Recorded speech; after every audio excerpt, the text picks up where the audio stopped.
Baştan бастаңыз. Все, бастым. Қазір.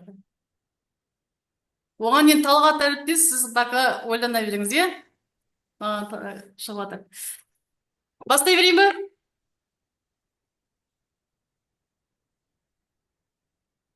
Арман Дәулетұлы, бастай берейін бе? Бастай беріңіз, аха. Аха. Оқу жинағы. Құрамысова Абайгүл Тұржановна, Нұра ауданы Баршын Тілек мектебі ресурстық орталығының тарих пәні мұғалімі, педагог зерттеушімін, еңбек өтілім 25 жыл. Сіздерге таныстыратын оқу жинағым тарих сабағындағы контекстік тапсырмалар.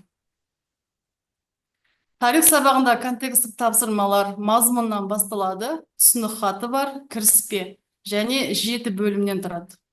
Қазір мен сіздерге соның 2-ші бөлімі және 5-ші бөлімнен таныстыратын болам. Одан кейін әдістемелік көмекші құралдар бар, яғни әдебиеттер бар, сілтемелер бар, глоссарий бар және қосымша тағы да көмектесетін нүктелер бар.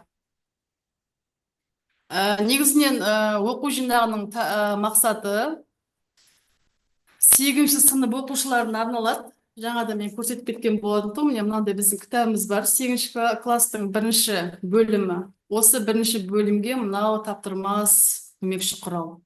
Бізде контекст тапсырмалар мұнда көп қатты берілмеген. Берілген кезде де мен оған қосымша қылып тағы да жасадым. Енді осы 8-ші сынып оқушыларына арналған Қазақстан тарихы курсы бойынша контексттік тапсырмалар жүйесін қалыптастыру арқылы оқушылардың тарихи ойлау дағдыларын, сыни тұрғыда талдау қабілеттерін және функционалдық сауаттылығын дамыту. Негізгі міндеттері оқушылардың тарихи деректермен жұмыс істеу дағдыларын қалыптастыру, тарихи оқиғаларды контексттік тұрғыдан талдау әдістемесін меңгерту, оқушылардың өзіндік пікір қалыптастыру және дәлелдеу қабілеттерін дамыту. Оқушылардың тарихи білімді күнделікті өмірмен байланыстыра білу дағдыларын қалыптастыру, оқушылардың шығармашылық және зерттеушілік қабілеттерін дамыту, тарихи эмпатия сезімін, яғни өткен дәуірдегі адамдардың іс-әрекеттері мен шешімдеріне түсіну қабілеттерін дамыту, оқушылардың отансүйгіштік сезімдерін және азаматтық жауапкершіліктерін қалыптастыру.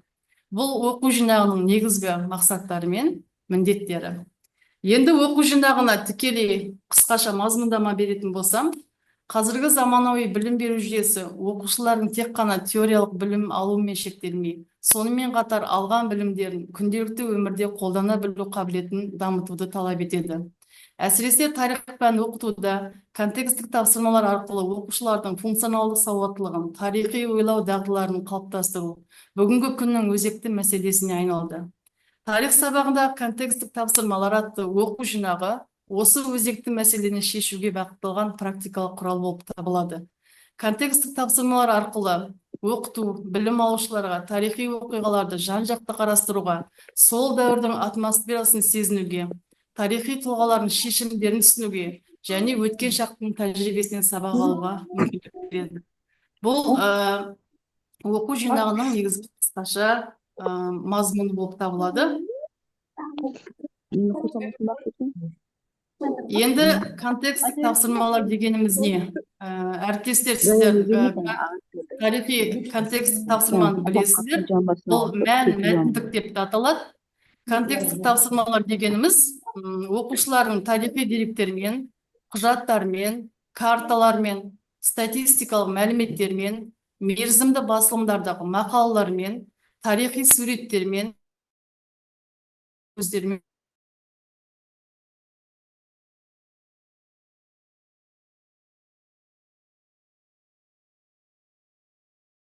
әлеуметтік және мәдени аясында қарастыруға мүмкіндік беруінде.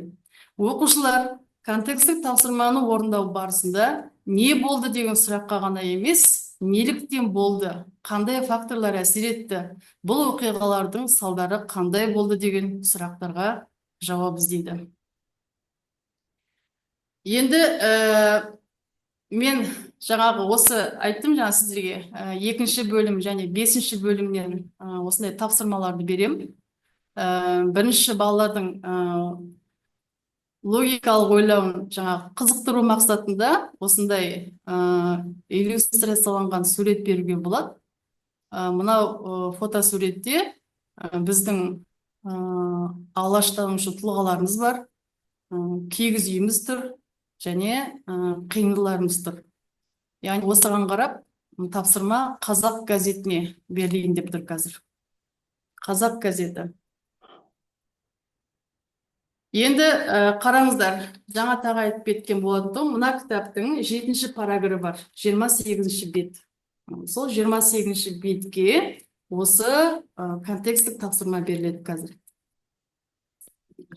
Төмендегі тарихи құжатты мұқият оқып, сұрақтарға жауап беріңіз. Қазақ газеті 1913-18 жылдары Орынбор қаласында жарияланып тұрған қоғамдық саяси және әдеби басылым. Нөмірі 1-ші номері 1913 жылы 2-ші ақпанда шыққан. 1915 жылға дейін аптасына 1 рет, одан кейін 2 рет шыққан. Бастырушысы Азамат Септігі. Газетке қаржылай көмектескендердің көшбасшысында Мұстафа Оразайұлы бар. Жалпы 265 нөмір жарық көрген. Газет рәміздік бейне ретінде киіз үйді ұсынды. Бұл қазақ ұлты деген ұғымды берді. Оның түндігі батыстан ашылып, есігіне үлкен әріппен қазақ деп жазылды. Бұны түсіндірген ұлт зиялылары қазақ ішінде Европа ғылым өнері таралсын. Қазақ газеті қазақ жұртына әр мәдениет есігі, әрі сырт жағынан күзетшісі болсын деп жазды. Қазақ газетін шығаруды ұйымдастырушысы редакторы Ахмет Байтұрсынұлы. Оның өкілетті өкілі Міржақып Дулатұлы болды.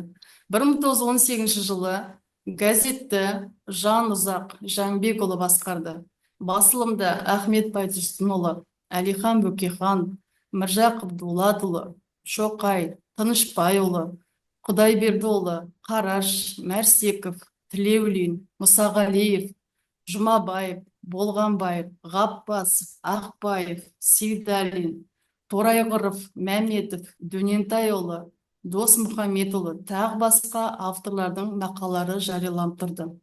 20 ғасырдың басында аталған газет оқығандардың, діндарлардың, шәкірттердің, қарапайым сауаты бар адамдардың тұтастай жалпы ұлттық ықыласпен оқитын басылымына айналды.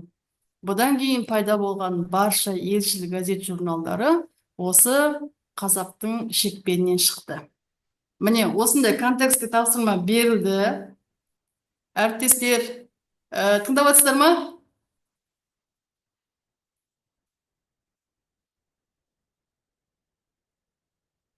Тарихшылар, қайдасыздар? Енді екі тапсырма беріліп тұр. Қараңыздар. Негізі оқу жинағында 5 тапсырма бар. 5 тапсырманы, мысалы 5 бала, енді бізде мысалы бала саны 10 бала, бізде 6 баладан ғой. Мысалы мен 5 тапсырма дайындадым. Бірінші тапсырманың сұрағы қазақ газетінің шығу кезіндегі Қазақстанның саяси әлеуметтік жағдайы қандай болды? Екінші, 20 ғасырдың басындағы қазақ баспасөзінің даму ерекшеліктері қандай? Үшінші, қазақ газетінің жарық көруіне қандай тарихи жағдайлар ықпал етті? Бұған мен 15 ұпай қойып қойдым. Егер бала 3 сұраққа жақсы жауап беретін болса, контекст тапсырманың ішінен алып, ол 15 ұпай алады. Екінші тапсырма, құжатты талдаңыз. Бұған 20 ұпай бердім. Қазақ газетінің символикасы, киіз үй бейнесі, түндіктің батыстан ашылуы нені білдіреді? Екінші, қазақ авторларының құрамы туралы не айтуға болады? Үшінші, қазақ редакциясының қызметін қаржыландыру жүйесі қандай болды? Осы екі тапсырманы сіздермен бірге талқылап тастасақ, тарихшылар қайдасыздар?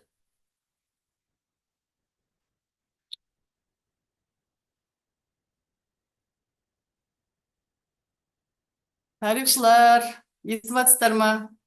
Талғат әріптес, сіз бұл тапсырманы қалай орындар едіңіз?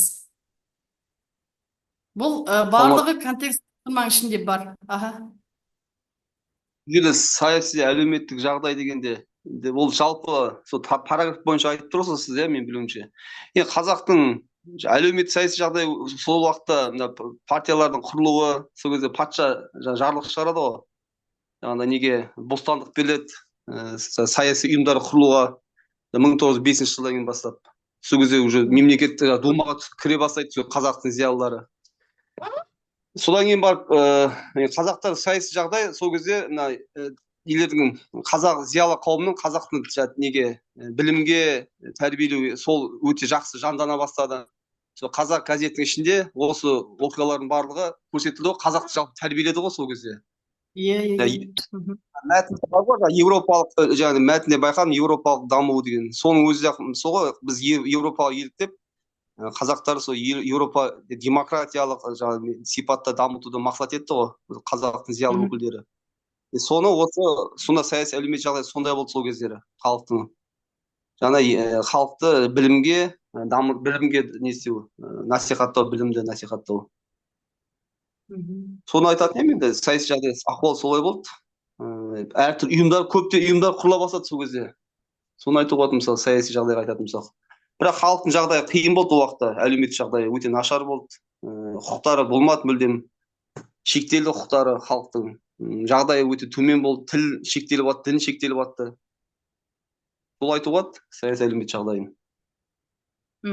Енді қазақ газеттің өзіне мына осы контекст тапсырма өте жақсы көмектеседі ғой. Жалпы қазақ газет, ұлттық бірыңғай тестіде осының ішінде жаңағы алып шығу мақсатында негізі бұл контекст тапсырма балаға үлкен көмек береді деген ойдамыз. Одан кейін мұнда екінші тапсырма тұр. Екінші тапсырма кішкене қызығырақ. Бұған бала тез жауап береді деп ойлаймын. Қарап көріңіздерші, әріптестер.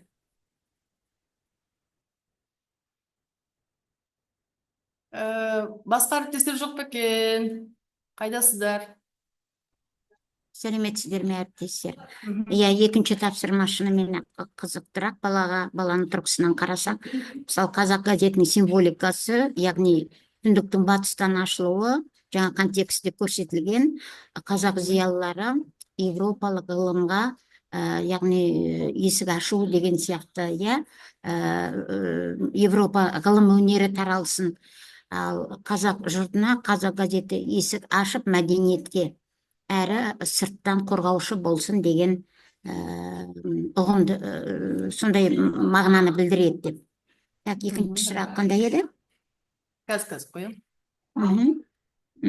Газет авторларының құрамы туралы не айтуға болады? Енді біріншіден бұл қазақтың сол кездегі зиялы қауымы, бетке ұстар қаймақтары, редакторы Ахмет Байтұрсынов, өкілетті өкілі ол Міржақып Дулатов болды, және Алаш партиясының мүшелері осы газеттің шығарушы, ұйымдастырушылары, редакторлары болды.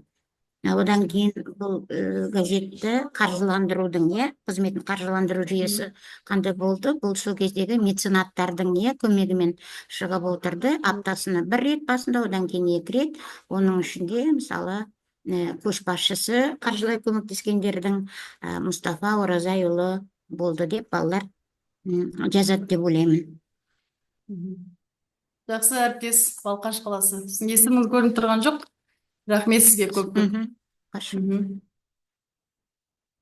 Так, сонымен бұл контекст жаңағы айтып тұрмаймын сіздерге, 7-ші параграфтың 28-ші бетінде осы ұлттық саяси баспасөздің дамуы атты тақырыпқа қосымша жасалған көмек балаларға үлкен көмегі тигізеді деген ойдамын. Осы кітап бойынша жасалды. Енді әріптестер, одан кейін қорытынды тапсырма қойып қойдым. Бұнда қазақ газеті осы тапсырма менде айттым ғой, 5 деп. Соны орындап болғаннан кейін, сол нені тарауды аяқтау барысында осындай 200-250 сөзден тұратын эссе балаларға беріледі. Ол енді өз ойларын жазады. Бұған енді қосымша осылай 30 ұпай беріледі. Бұл енді қосымша қорытынды барысында осындай берсеңіздер болады.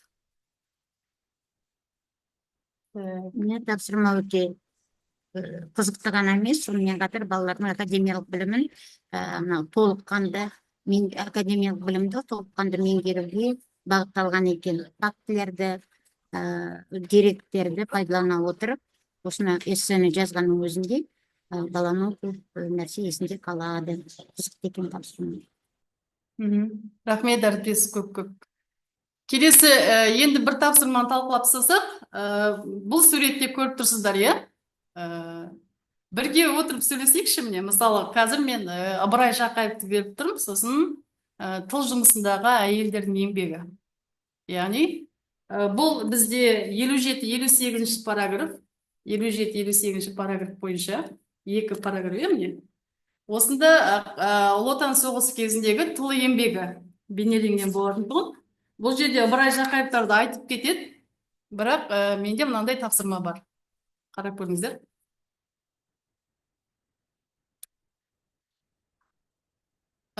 Соғыс уақытында күріш алқаптарының өнімділігін көбейтуге ерекше көңіл бөлінді. 1941 жылдың астық тапсыру жоспарын 5 аудан мерзімінен бұрын орындап шықты. Облыс бойынша 170 мың центнер орнына 178,8 мың центнер астық тапсырылды. Ақ күріштің атасы атанған Ыбырай Жақаев 1944 жылы әр гектардан 172 центнер күріш алып, дүниежүзілік рекорд жасады. Майданға көмек көрсету жөніндегі патриоттық бастамаға үн қосқан Баймағамбетов, Қоянов, Пірімов, Ділімбетов сынды облыс колхозшыларының әрқайсысы Майдан қорына 100 мыңнан 325 мыңға дейін ақша аударды.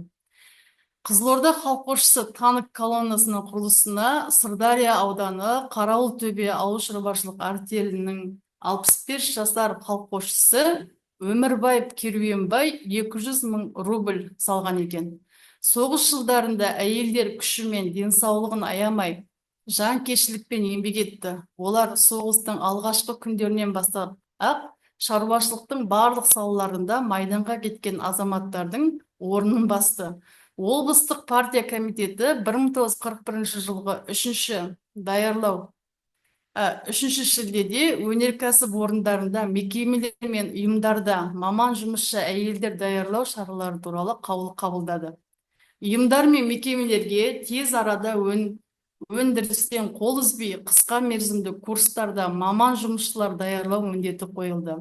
1941 жылдың маусымынан желтоқсанға дейін курс бітірген 2357 қыз келіншек, токарь, слесарь, тракторист, шофер, комбайнер мамандығына ие болып, жұмысқа орналастырылды.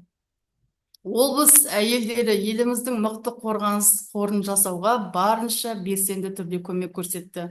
Эвакуацияға келген балаларды өз қанатының астына алып, олардың қаза тапқан әке-шешелерінің орнын басып туған ата-анасындай қамқорлық көрсетті. Олардың кеудесінде 1941-45 жылдардың Ұлы Отан соғысындағы ерлік еңбегі үшін медалі жарқырады. Жеңіске жету жолында қазақстандықтардың асқан ерлігі мен әскери жанқиярлығы Отан соғысы тарихындағы жарқын беттерге айналды. Бәрі де майдан үшін, бәрі де жеңіс үшін деген ұранмен майданда ерліктің үлгісін көрсеткен тыл еңбеккерлерінің арқасында жеңіс туы желбіреді. Бұл енді осы мен контекст тапсырмамның ішіндегі әріптестер ең бір қалай күрделісі деп айтуға болады. Бұнда өйткені сандар көп. Сондықтан енді бұл тапсырманы мен қалай қойдым? Бұған да 5 тапсырма қойдым, бірақ мен бұның 3-ші тапсырмасын алып тұрмын. Қарап көріңіздер. 25 ұпай қойдым. Соғыс жылдарында ауыл шаруашылығындағы жоғары көрсеткіштерге жетудің себептері қандай? Қызылорда облысындағы әйелдерді жаппай кәсіптік оқыту қандай қажеттіліктермен байланысты болды? Майданға қаражат жинау науқанының Қызылорда облысы тұрғындарының экономикалық жағдайына әсері қандай болды? Міне осындай 3 сұрақ қойдым 3-ші тапсырмада. Ал ой бөліссеңіздер, тапсырма кең ауқымды. Енді бұнда жаңағы ең жеңілі, ең қиындау тапсырманы сіздермен талқылау ғой, негізгі мақсатым. Бұны балалар қалай орындайды? Тапсырманың ішінде барлығы көрініп тұр. Әріптестер, естіп жатсыздар ма мені? Әу деп қойсаңыздар. Естіп жатырмыз. Сұрақтарды қайттан қойыңыз. Сұрақты көрсетіңіз. Міне сұрақтар. Енді бірінші сұрақта соғыс жылдарында ауыл шаруашылығында жоғары көрсеткіштерге жетудің себептері қандай? Бұл жерде балалар енді мен ойлаймын немен байланыстырады, соғыс жылдарында яғни патриоттық сезім, елжандылық, яғни барлығы майдан үшін, майдан қажеттілігін өтеу үшін ерен еңбек керек екендігін түсінді халық. Оның ішінде ауылдағы мынау әйел азаматшылар, себебі ер азаматтар соғысқа кеткендіктен өздеріне өте көп жауапкершілік екенін түсінді деп ойлаймын, деп айтады деп балалар. Жақсы, рахмет Соғыс сізге көп. қажеттілігі ғой. Аха. Енді былай қарасаң, бұның несі көп болған емес сөзі. Бұл да бір орындауға болатын сияқты, тек ана центнерлер ғана жаңағындай балаға кішкене не болмаса, былай енді Орай Жақаев дегенде елең ете қалмайтын қазақ жоқ қой. Ақ күріштің атасы деп айтып жатады. Сондықтан күріштің атасы Орай Жақаев деп те үйретсек, баланың есінде қалады деп ойлаймыз. Содан кейін әйел адамдардың, әйелдер жаппай кәсіптік оқыту қандай қажеттілермен байланысты болды. Бұл енді жаңа бірінші сұрақпен де байланысты ғой, мұнда себебі ер азаматтардың көбісі соғысқа кетуіне байланысты мынау техниканы меңгеру керек болды. Одан кейін жаңағындай мысалы әр гектардан 170 центнер күріш алып рекорд жасады деп отыр ғой Ыбырай Жақаев. Сол сияқты мынау ауыл шаруашылығында өте көп өнім беру үшін техниканы пайдалану керек болды. Сол себептен әйел адамдар ер азаматтардың орнын басты деп ойлаймын, айтады деп.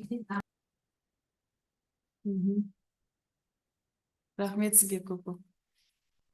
Талғат әріптес, сіз не айтасыз? Басқа әріптестерді көрмей жатырмын, қызықты болып жатыр деп ойлаймын енді. Оқу жинағы құралы ғой. Бұл жалпы осы кітапқа шынымен де керек құрал. Мен өзім жазып шығардым ғой. Контекст тапсырма қазір 7-ші класста өте көп, 7-ші класстың кітабын алсаңыздар, онда контекст тапсырмалар төмен жағында өте көп, күлгін түспетпен береді ғой. Мұнда да бар, бірақ бұған қосымша құрал ретінде мен дайындаған болатын тұғым. Басқа әріптестер қандай байланыс айтасыздар? Аха, айта беріңіз, Талғат әріптес. Сіздер қай жерден алдыңыздар, құпия болмаса? Жақсы тексттер екен, мәтіндер екен бәрі. Айтып қойсам алып қоясыздар деп қойсам. Көп іздендім, біраз жұмыс жасадым, кітапханаларға бардым. Өте жақсы екен, мәтіндерді дүние жасауға болады екен, негізі оқу жинағын жасау бірінші рет болып тұр ғой, бірақ мұғалімге негізі жасап шығуға болады екен. Нақты көңіл бөлсеңіз, жасап шығаруға болады екен. Сондықтан сіздерге бұл жұмыс барса, шынымен де кәдімгідей 90%, 100% көмектеседі деген сенімдемін. Балалармен бірге отырып, факультативтеріңіз болса, тіптен жақсы сіздерге бірге талдауға болады. ұбт-ға дайындалуға да жақсы екен. Мысалы, жаңағы Модулға жақсы. Модул тарихтан жоқ қой, модул. Модулда тарих жоқ қой. Дайындыққа кіргенде болған Қазақстан тарихынан Алжир келді. Әйелдер, Алжир бар ғой біздің әйелдердің лагері. Бір дайындалып жүрген кезде біздің мектеп өткен. Сонда дайындалып жүргенде Алжир болды да, сонда контекст тапсырма. Соны біз талқылағанбыз балалармен отырып. Сондықтан контекст тапсырмалары, тарихшылар әрбір кітапта бар бізде. Төмен соңғы жағында болады, Мысалы, қазір біз 7-ші класстың соңғы тақырыптарында Абай, Шоқандарды өтіп жатырмыз ғой. Олардың да контекст тапсырмалары ең соңында бар. Соның барлығы үлкен кітапханалардан алынады. Енді осы екі тапсырма сіздермен бірге. Енді бұған қорытынды ретінде жаңағындай 200-250 сөзден тұратын эссе бердім. Бұны 30 ұпай деп белгілеймін. Балалармен талқылап болғаннан кейін, енді олардың ойларын сұрау барысында тарихи фактыға сүйенбесе де өз ойларын жазып берсін деп осындай эссе ұйымдастырдық. Бұны балалар негізі жақсы жазып береді эссені. Енді оқу жинағымның соңғы сөзінде сіздермен бірге кері байланыс жасасам, қандай тағы да ұсыныстарыңыз бар, не жасауға болады? Бұл енді бірінші құралым ғой. Алда 7-ші классқа, 6-ші класстарға да осылай жасауға болады. Ерінбесек, жасауға болатын дүниелер екен. Тек көп шығармашылық нені талап етеді. Іздену керек, жүру керек деген сияқты ғой. Көп еңбекті талап етеді. Сондықтан осында қатысушылардан бір пікір, байланыс айтсаңыздар, микрофондарыңызды қосып қойып. Сіздерге көп рахмет. Талғат әріптеске, Балқаш қаласының тарих пәні мұғаліміне. Кешіріңіз, Баршын сіздің есіміңіз ба? Жоқ, Баршын мектеп. Менің есімім Абайкүлмін. Абайкүл. Есіміңіз де өте жақсы, тарихи екен. Абайкүл әріптес, біріншіден шынымен көп рахмет сізге. Мынау мысалы қазіргі уақытта әсіресе аттестацияға дайындық барысында әрбір мұғалімнен әдістемелік құрал сұрағанда барлығымыз мысалы әлгі авторлық бағдарлама дейміз, жаңағындай жұмыс дәптерлері бір бағытта кетіп жатқанбыз. Мынау контексттік тапсырмаларды дайындау тиімділігі, мысалы күнделікті сабақта бұны жақсы пайдаланып, балалардың білімін тереңдетуге жақсы екен, және жаңа өзіміз айтқандай ұлттық бірыңғай тестілеуге дайындық барысында да мысалы көптеген өте тамаша мынау фактілерді жинапсыз, шынымен ақ материалдарыңыз өте бай екен. Тарих болғандықтан бізге жаңағындай даталар, сандар, деректер ғой негізгісі. Соның барлығын жаңа Талғат әріптес айтып жатыр, өте қызықты, мынау оқулықтан кең ауқымды және осы мәліметтер неғұрлым көп деректер берілгенде есте жақсы сақталады ғой. Және міне бұл бізге бағыт болды, шынымен әдістемелік мына құрал жасау сондай бір қиын, енді әрине қиындығы да бар, бірақ қолжетімді екенін көрсеттіңіз. Ең бастысы, мысалы бұл күнделікті сабағымызда керемет жақсы пайдалануға келеді. Үлкен рахмет сізге, Балқаш қаласына жалын сәлем, рахмет көп. Талғат әріптес не деп айтады екен? Кері байланыс жасап берсеңіздер, ұстаздар, көп көмегі тиеді деп ойлаймын, сіздерге барады бұл құрал сіздерге. Рахмет сізге көп. Бізге келсе осы құрал бізде пайдалансақ, балаларға көрсетсек осыны. Сол үлкен жетістік болатын еді. Рахмет сізге осындай дүние жасағаныңызға, еңбегіңіз барлығы ақталсын. Енді болашақта бұдан да жақсы дүние жасай беріңіз. Біздер енді сіздердің жолдарыңызды бізде соларды үйреніп, біздерге де осыны жасауға нәсіп етсін деп айтамын енді. Өте жақсы ұнады жұмысыңыз, өте жақсы екен. Мәтін қазіргі балаларға өте жетіспей жатқан мәтінмен жұмыс негізінде. Қазір балалар өте жаңағыдай тестке сондайға үйреніп кетті. Қысқа жауап беретін, балалардың сөздік қорын қалыптастыруға, мәтінмен жұмыс жасауға. Қазір биылғы оқу жылында да мысалы нұсқаулықта айтылған ғой, балаларды осындай контекстпен жұмыс жасатуға, жаңа схемамен жұмыс жасатуға көп баулуымыз керек. Ал бұл бізге осы балалар таптырмас деймін. Рахмет сізге көп. Рахмет, Талғат әріптес. Функционалдық сауаттылығын дамытуға өте тамаша. Рахмет сіздерге көп. Басқа тарихшы, негізі тарихшылар көп сөйлеуші еді. Көп сөйлемейтін болыппыз. Светлана Караголовна, барсыз ба? Мен болдым. Оқу жинағымды таныстырып, әріптестер өз ойларын айтты. Рахмет көп. Бұл тапсырма барлығыңызға жетеді деген ойдамын. Негізі көп көмегі болады. Арман Дәулетұлы, Нұра ауданы.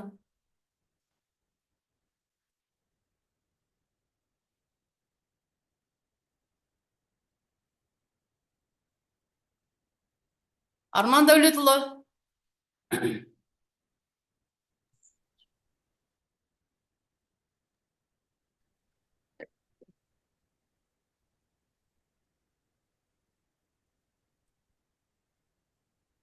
Мен бір сөз айтсам болады ма? Болады, айтыңыз аха. Әрине Қайырлы күн, айтыңыз. әріптестер. Мен жаңа ғана нетіп жатырмын. Әріптес өте тамаша екен жұмысыңыз, өйткені бұл 11-ші классқа таптырмайтын дүние. Енді контекстпен айтып жатырмыз ғой, уақытты үнемдеуге өте қиындау деп, бірақ оқи алған дұрыс мағлұмат ішінде болса, сұрақ соның ішінде болады деп. Шынында да мына 9-шы сыныпта, 8-ші, 9-шы сыныптарда өте көп бұндай жұмыстар. Иә, сол. Аха, тамаша екен, сізге сәттілік тілеймін. Рахмет сізге көп-көп. Көптеген ой тастадыңыз, негізі. Рахмет, Сәттілік. Ырымгүл әріптес аха. Рахмет көп. Аха, сәттілік сізге. Рахмет, көп рахмет.